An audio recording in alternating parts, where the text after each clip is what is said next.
নেই কোনো যোগাযোগ, নেই কোনো অভিযোগ, তবু চাই তার কোনো ক্ষতি না হোক। কেউ যখন জিজ্ঞেস করে কেমন আছো, মনে মনে বড় হাসি পায়। আর কতজনকে মিথ্যা বলতে হবে।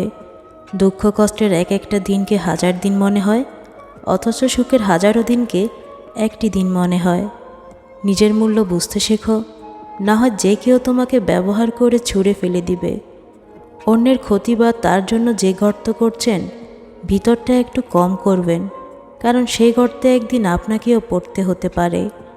তাকে নিয়ে খুশি থাকতে শেখো, যে তোমাকে পেয়ে অন্য কাউকে চায় না।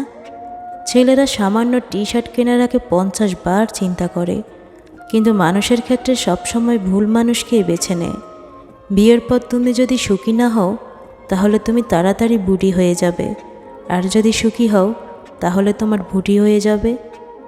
জীবনে তুমি তাকেই বিশ্বাস করো, যে তোমার কাছে কোনো প্রতিদান চায় না। কথা দিয়ে কথা রাখাটা পৃথিবীর সবচেয়ে সুন্দরতম মন মানসিকতার পরিচয়। মন থেকে কিছু চেয়ে দেখুন, দেখবেন রব আপনাকে খালি হাতে ফিরিয়ে দিবেন না।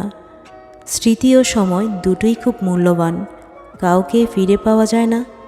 ঝিনুক যখন বৃষ্টির এক বিন্দু পানি খেয়ে শুকরিয়ার সাথে মুখটা বন্ধ করে নেয়, দয়াময় রব সে পানির ফোঁটাকে অমূল্য মুক্তা বানিয়ে দেয়। কাউকে সত্যি ভালোবাসলে 3টি জিনিস দেখবেন না: নাম্বার 1 দুর্বলতা, নাম্বার 2 সম্পদ, নাম্বার 3 পাপ।